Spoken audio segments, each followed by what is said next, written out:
News 18 India. Madhya Pradesh की राजनीति में एक ऐसा भूचाल आ गया है जिसके बाद अब हर कोई ये सोच रहा है कि भाई मध्य प्रदेश की राजनीति में क्या होगा। 77 साल के कमलनाथ, जिन्हें इंदिरा गांधी का तीसरा बेटा कहा जाता था, ये हम नहीं कह रहे थे, इंदिरा गांधी की तरफ से खुद ये बात कही गई थी कि कमलनाथ जो है मेरे तीसरे बेटे हैं। लेकिन अब एक सबसे बड़ा सवाल ये उठ गया कि क्या कमलनाथ कांग्रेस छोड़कर जा रहे हैं, और क्या कांग्रेस नेतृत्व को इस बात की चिंता नहीं है कि इतने वरिष्ठ नेता होने के नाते अगर वो छोड़कर जा रहे हैं तो मान मनोबल ना किया जाए।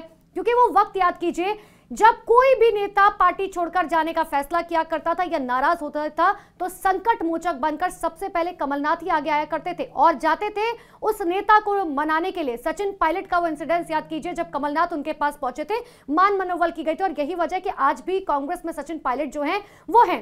लेकिन अब इन सबके बीच में 5 ऐसे सवाल जिनके बारे में जानना आपको जरूरी है ताकि आप ये समझ सके कि आखिर ये जो पूरा चल रहा है कि कमलनाथ अपने बेटे नकुलनाथ के साथ बीजेपी में शामिल हो सकते हैं, क्या कुछ फायदा होगा, आखिर वजह जो है क्या कुछ है, बहुत आसानी से आपको जो है समझाने की कोशिश करते हैं। देखिए, सबसे पहली वजह ये हो सकती है नकुलनाथ का फ्यूचर। कमलनाथ के बेटे हैं नकुलनाथ, छिंदवाड़ा सीट, वो छिंदवाड़ा सीट जो भारतीय जनता पार्टी के लिए कहीं ना कहीं गले की हड्डी बना हुआ है, क्योंकि वही छिंदवाड़ा सीट है जहां पर कमलनाथ जो है वो बार बार सांसद बनते हैं, लेकिन बावजूद इसके कभी बीजेपी जो है वो सीट नहीं जीत पाई। इतना ही नहीं, अब ये भी कमलनाथ की तरफ से कह दिया गया कि अब उस सीट पर सिर्फ और सिर्फ उनके बेटे नकुलनाथ ही जो है वो चुनाव लड़ेंगे। अब ऐसे में जाहिर सी बात है कि छिंदवाड़ा सीट से अगर नकुलनाथ चुनाव लड़ते हैं तो वो जीत भी जाएंगे, क्योंकि ये सीट जो है वो नाथ परिवार की ही कही जाती है। ऐसे में नकुलनाथ का फ्यूचर जो है वो बहुत ज्यादा इंपॉर्टेंट हो जाता है, क्योंकि ये माना जा रहा है कि अगर कमलनाथ साइडलाइन पूरी तरीके से हो जाते हैं और राष्ट्रीय राजनीति से जो है पूरी तरीके से बाहर हो जाते हैं तो ऐसे में नकुलनाथ का फ्यूचर जो है वो स्टेक पर लग सकता है। कांग्रेस उनको साइडलाइन कर सकती है और ऐसा भी हो सकता है कि कांग्रेस जो है उन्हें छिंदवाड़ा सीट से टिकट ना दे। सबसे पहली वजह ये हो गई।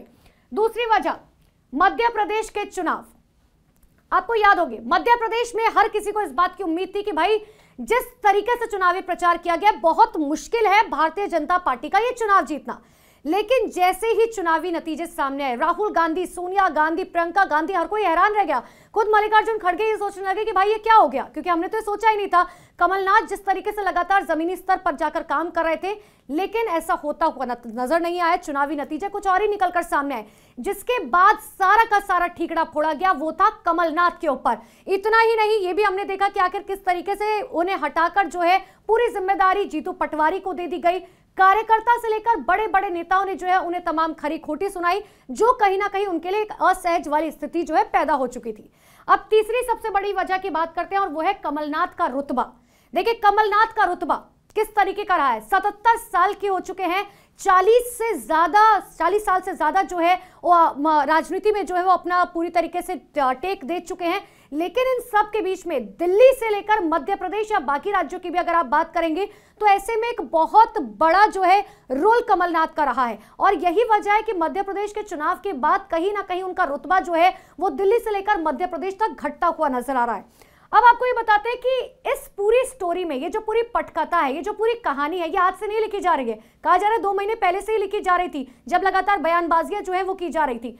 अब सबसे बड़ा सवाल है कि अगर कमलनाथ और नकुलनाथ दोनों भारतीय जनता पार्टी में शामिल होते हैं तो बीजेपी को क्या फायदा होगा। देखिए, बीजेपी को क्या फायदा होगा आप ये समझिए। मध्य प्रदेश में 29 सीटें हैं लोकसभा की, 29 में से 28 भारतीय जनता पार्टी के पास है, लेकिन मात्र 1 सीट है जो भारतीय जनता पार्टी आज तक नहीं जीत पाई और वो है छिंदवाड़ा की सीट। और छिंदवाड़ा की सीट से आखिर कौन है, और वो है कमलनाथ, क्योंकि नाथ परिवार की ये सीट कही जाती है। अब ऐसे में अगर भारतीय जनता पार्टी ये सीट पर नकुलनाथ को चुनाव लड़ाती है तो जाहिर सी बात है उनका जीतना तय है।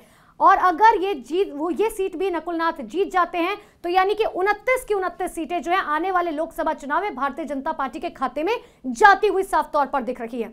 अब पांचवी एक और दिलचस्प कहानी की बात करते हैं, वो है कमलनाथ का विकल्प क्या होगा। यानी कि अगर मान लीजिए ना वो बीजेपी ज्वाइन करते हैं ना वो कांग्रेस ज्वाइन करते हैं तो आखिर क्या करेंगे। कहा तो ये भी जा रहा है कि देखिए ऐसा हो सकता है, बिल्कुल इस बात के आसार है कि ना वो बीजेपी ज्वाइन करे ना वो कांग्रेस जो है कांग्रेस में ठहर जाए। ऐसा भी हो सकता है कि उन्हें राज्यपाल बना दिया जाए। बिल्कुल सही सुन रहे हैं आप, क्योंकि कई बार हम ऐसे राजनीति में देख चुके हैं, लोग संन्यास लेते हैं, रिटायर हो जाते हैं और उनके कद काठी की वजह से जो है, जो उनका राजनीतिक सफर रहा है उसकी वजह से उन्हें राज्यपाल घोषित कर दिया जाता है। और यही कहा जा रहा है कि आने वाले समय में बिल्कुल ऐसा हो सकता है कि कमलनाथ जो है उन्हें केंद्र में लाकर या तो वो बीजेपी ज्वाइन करेंगे, या तो वो नहीं करेंगे, या तो कांग्रेस में रह जाएंगे, या तो फिर उन्हें राज्यपाल बना दिया जाएगा। हालांकि इन तमाम सवालों के बीच में सबसे बड़ी बात यह है कि कमलनाथ जो है वो बेहद नाराज चल रहे हैं, क्योंकि ना तो वो मना कर रहे हैं कि वो बीजेपी में जाएंगे, ना तो वो हामी भर रहे हैं। इन सब के बीच में थोड़ा सा इंतजार करना होगा इस बात के लिए कि आखिर मध्य प्रदेश की राजनीति जो है क्या वो दिल्ली के गलियारों तक पहुंच पाएगी, या इसके लिए जो है कमलनाथ अपना पाला बदलते हुए नजर आएंगे।